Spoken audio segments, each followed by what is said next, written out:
Hello, hello, Star Surfer here with the monthly tarot reading for November 2023 for my Leos. Hey Lions, how you doing?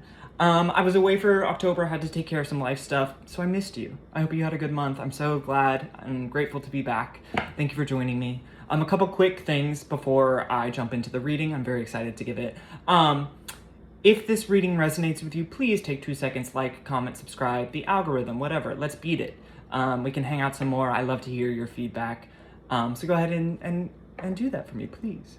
If you want to book a personal reading with me, in the information below, you will find a link to my Etsy shop where you can book a tarot reading, oracle card reading, astrology, birth chart reading, transit reading, whatever you feel called to. All of that information is in the Etsy shop below. Lastly, this is a general reading for my Leo sun, moon, and rising. So large range of energies, a big group of people I'm tuning into. This message won't be for everyone. That would be impossible. You will know if it's for you. And if it's not resonating, maybe check for your moon sign, your rising sign, whatever the case might be. The message might be coming through for you there.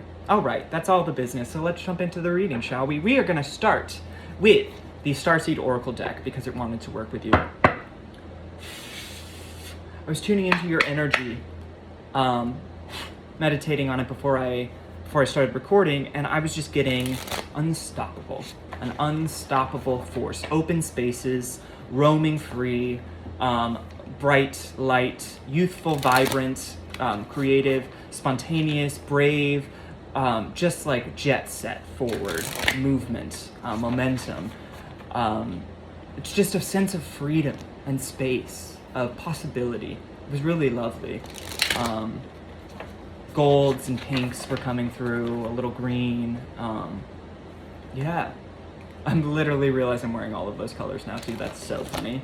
I swear that wasn't intentional or planned. But we'll see what the cards have to say, shall we? 2 more after this.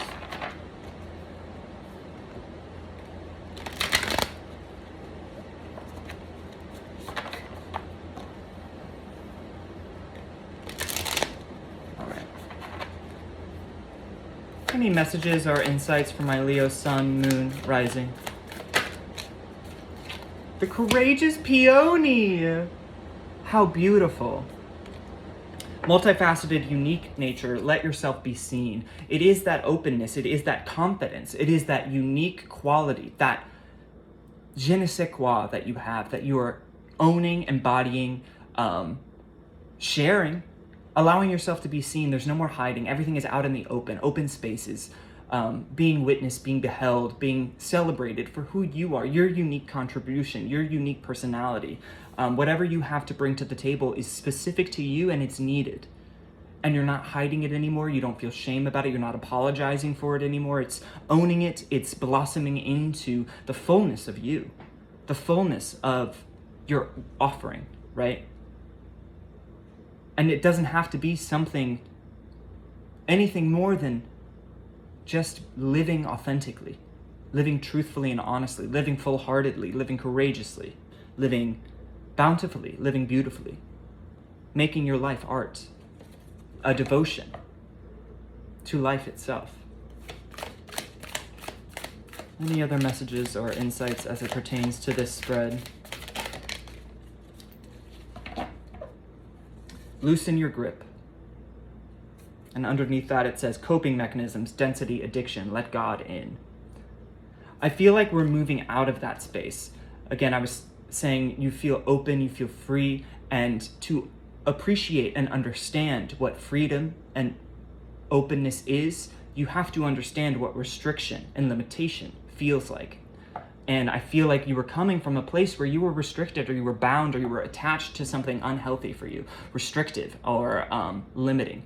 And you have gone through, it was, I can guarantee, not easy, the process of liberation from whatever addiction or over-attachment, whatever codependency to a person or place or a thing or a belief you had. You've gone through whatever challenging process it was to liberate, to free yourself of that binding, of that attachment, of that restriction, of that addiction, of that dependency. And now you can be fully open with the wisdom and the strength that only comes through overcoming.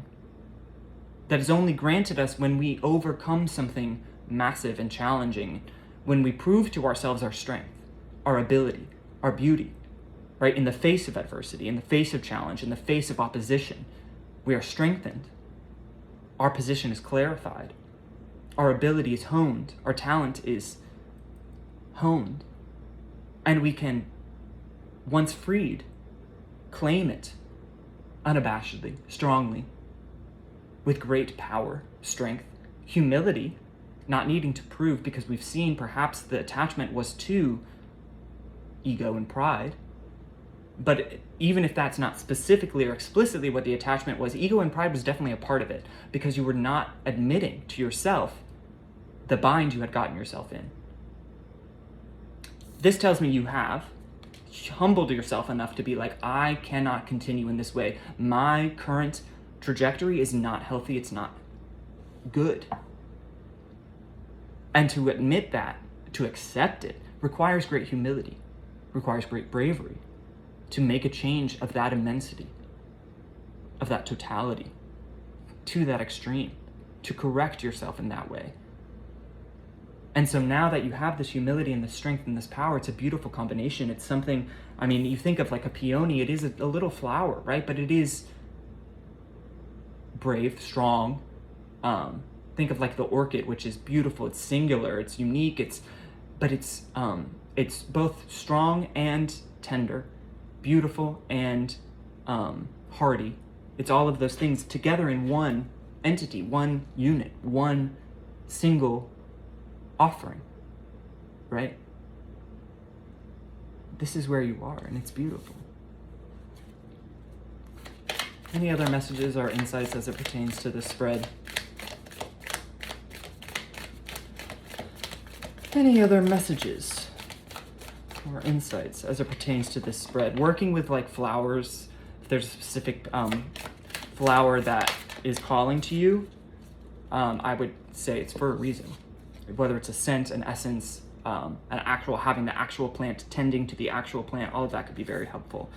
Perspective and we the Hathors. Perspective, none of this matters. Zoom out, common ground. And we the Hathors. Deep love, mother's milk, birth as a portal. When you're in this place of being stuck or attached or addicted, you have no perspective. You have this tunnel vision, this funnel focus on this is what I need, this is how it has to be. I can't see another possibility. I don't see any other way. I don't see a way out. I don't see another choice. I don't see another option. I don't see another path. I don't see another possibility.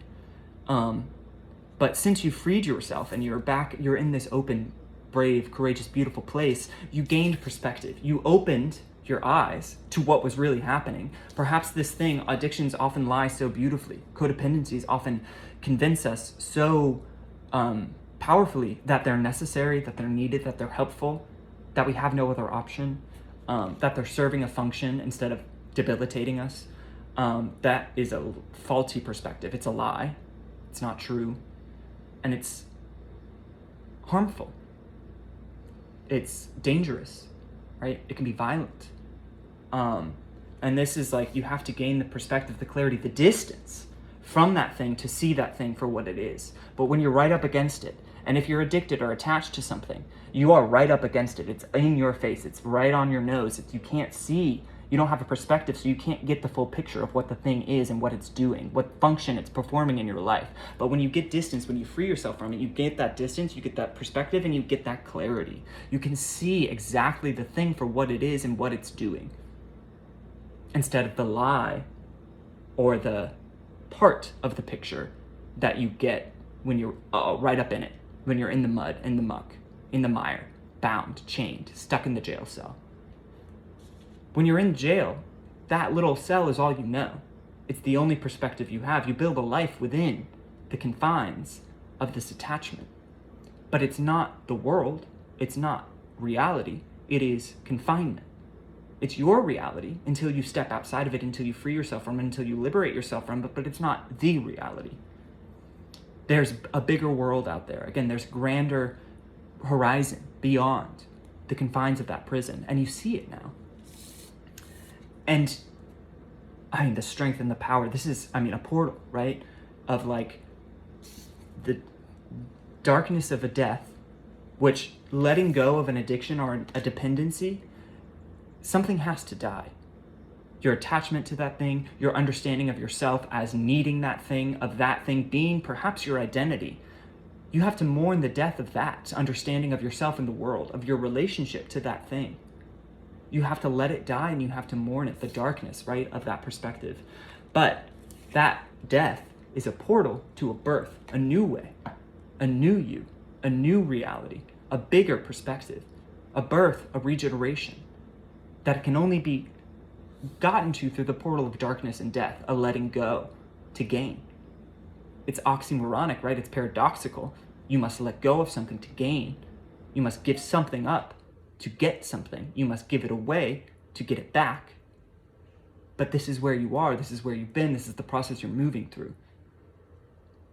And you're on the other side, or you're coming through it, or if you're still in that stuck place, I'm saying this is where you can go. This is where the energy is shepherding you and stewarding you and guiding you and aiding you to pass through this portal, get through this darkness, get away from this addiction, get perspective on what's really happening, what process you're really engaged in if you're still in that place, and what you stand to gain and you are fully capable of gaining if you pass through and liberate and free yourself. Beauty, strength, confidence, right? Your selfhood back, your sovereignty regained. And then overall, the blue flame, another portal, right? Light on the other side, light even in the darkness, even in the darkest times, a light, a guide. And that light comes from within you, your highest self, your deepest knowing, your connection to spirit and source. This is a card of activation, right? Spiritual ascension. And it's people, especially if you're like on woo internet, the way people talk about ascension processes are very, it's very glossed over. It makes it seem, they talk about the beauty of it, but it is a death. To ascend to new ways, new spiritual ways of being, freedoms, you must die to an old way. Ego death, right? And if you're attached in this way, you are the prisoner of your ego. So the thought of letting it die is terrifying. Nothing could strike greater fear into your heart than letting your ego die if your ego is so desperately running the show, is so in your face, it's all you see. The thought of letting go of that feels like dying. And it is a death in a way. And this is what people miss when they talk about ascensions in general or on the internet or in pop, spirituality. It's like, yeah, you're gonna like feel connected in a new way, and you might get like ringing in your ears or whatever they might say, whatever symptoms they might talk about. But it is terrifying. Could feel like you're going crazy. You could be more depressed than you've ever been. You could feel more lost than you've ever been. Because you're dying to one way, a former way, an old way, so that you make the space, you open the hand to receive the new, the upgrade, the you 2.0. It's intense. And if you don't have the structures and supports in place, it can take you out, right? There's a fine line between ascending and losing your mind, between spiritual activation and psychosis. And you want to be firmly on the side of activation and ascension. And you don't want to feel like you're losing your mind. So you need to have those supports and structures in place to take care of you, to hold you, to cradle you, to tend to you, to nourish you as you elevate, as you free, as you die to one way and are born into something new. Whatever that looked like, a spiritual family, a therapist, exercise regime, eating well, hydrating, like sleeping, taking time to yourself when you need, meditating, prayer, reading, journaling, and all of art, all of those things, being out in nature, all of those things are bolsters and supports as you engage in this death and rebirth process, because that's at root, at fundamentally what we're talking about here for you. If this reading is resonating, you are going through a death and rebirth, an ego death, a death of an attachment to something that was absolutely serving a purpose up until a point. And past that point, it's only keeping you stuck from fulfilling your ultimate call or purpose. And so you must let it go. Thank it for what it did. Acknowledge that it's no longer doing that thing, serving that purpose, aiding you in any way.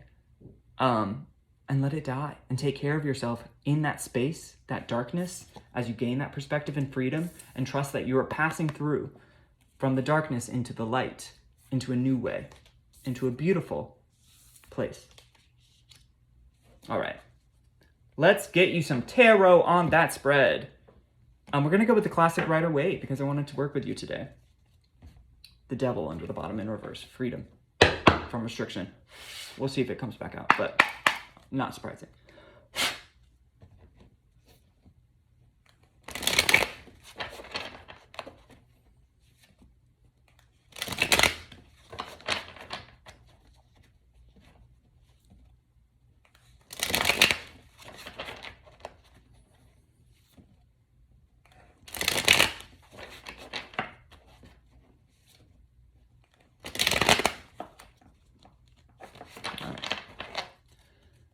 Any other messages or insights as it pertains to this spread? Any other messages or insights? Yes. The Nine of Pentacles. Confidence in the self, right?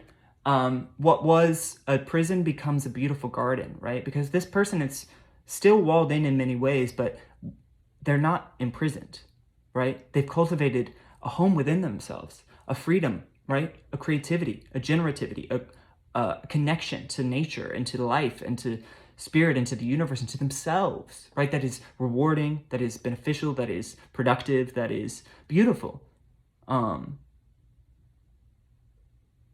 that little bird is like a tiny baby, a hawk or a baby phoenix, which is that phoenix from the ashes. It is like you get to this place through death and rebirth. A comfort. What was a jail becomes a garden. Beautiful. You're so close. You're so close. If you're not there yet, you are so close. Don't give up now. The Three of Swords in reverse, a healing, a letting go of heartbreak, of grief, of mourning, and of loss. And once you get through this process, which is the process I've been talking about this whole time, you get to this beautiful, rewarding, loving, self-loving place of comfort, of peace within the self, right? This is pain, internally, pain, grief, loss, upset, heartbreak, healing. Healed. Any other messages or insights as it pertains to this spread?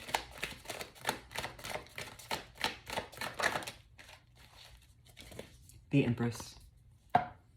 Love.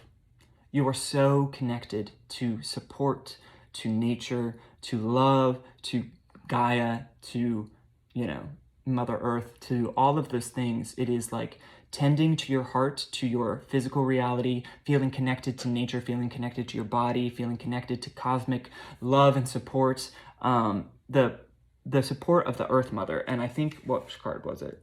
Deep Love, the Hathor card, underneath it says Deep Love, Mother's Milk, birth as a portal. And this is, the Empress is the card of fertility, birth, mother's milk, right? The nurturing of like deep love, cosmic love, spiritual love.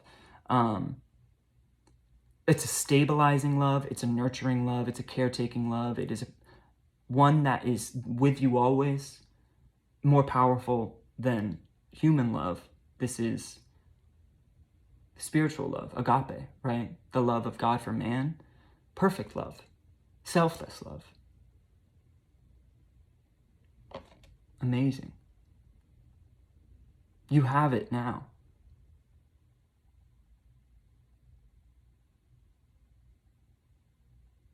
Working with like Demeter, or Circe or Spica or like any of those like fertility or grain or harvest goddesses could be very powerful now, if you do deity work, because they're definitely present. That energy is here to support you, and calling on them is what they're there for, to help make an offering, right? Show gratitude, and ask them to aid you in this process, in this healing, right? In this death and rebirth. Because the Empress wants you to be born again, anew, in her love. Any other messages or insights as it pertains to this spread?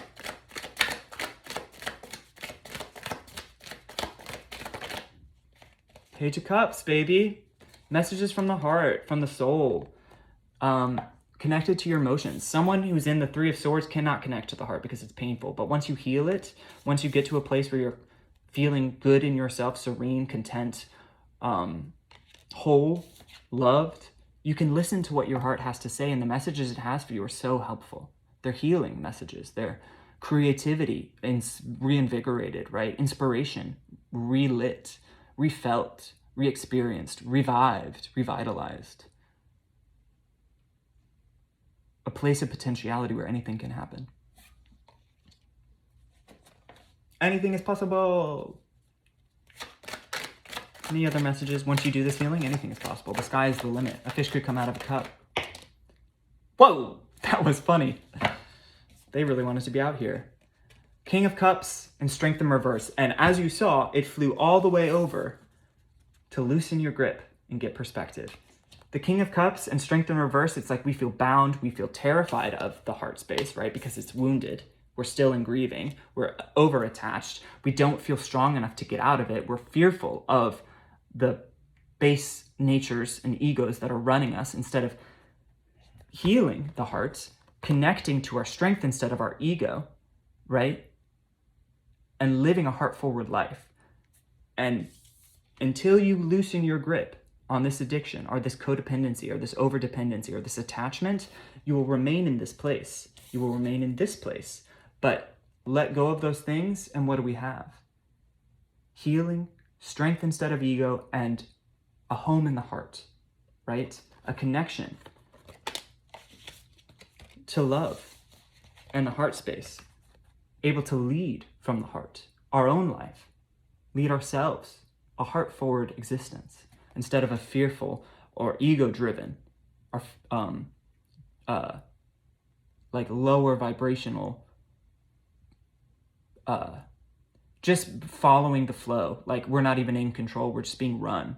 This is like, no, we can be the masters of our own fate, of our own destiny, of our own ship, in alignment and in co-creative partnership with the universe, right? Instead of willing something to be done the way we feel like it must, the way our fears tell us they have to be done, the way our ego is telling us it has to be this way or I won't be okay, or I might die, or I might lose everything, or I'll never be happy, or I'll never get security, or whatever. It is like, no, that is fear, that is control, that is closing myself to what the universe has to offer me. And if I let that go, I can open myself to creating something in tandem with the universe that is better than anything I on my own can imagine. I open myself to possibility, to being surprised by what the universe has to offer me instead of telling the universe what it needs to give me. I allow myself to just be open, to allow the space to be filled with what the space will be filled with, and trust that whatever fills the space is what is best for me and for all. Co-creation, openness, receptivity, honesty, willingness, possibility again. And then overall, you had the Hierophant in reverse. This is what the attachment was to some kind of power that you thought something was giving you power, but it was really robbing you of it. It was a false power. And it probably, if it's a Hierophant in reverse, it probably lied very, like I already said, it probably lied very convincingly about what it was doing, the role it was filling in your life, how it was leading you, right? Probably couched it in all the right language or all the right outer trappings, but the heart of it, the root of it, the soul of it, the center and core of it was rotten, a lie, false God, idol. You don't want that. You want a real reverence and devotion to something loving, generative, creative, something that has your best interest at heart, something that has the best interests of everyone at heart, something that can surprise you in a beautiful way instead of hurt you and kick you when you're down, rob you of your power and your emotional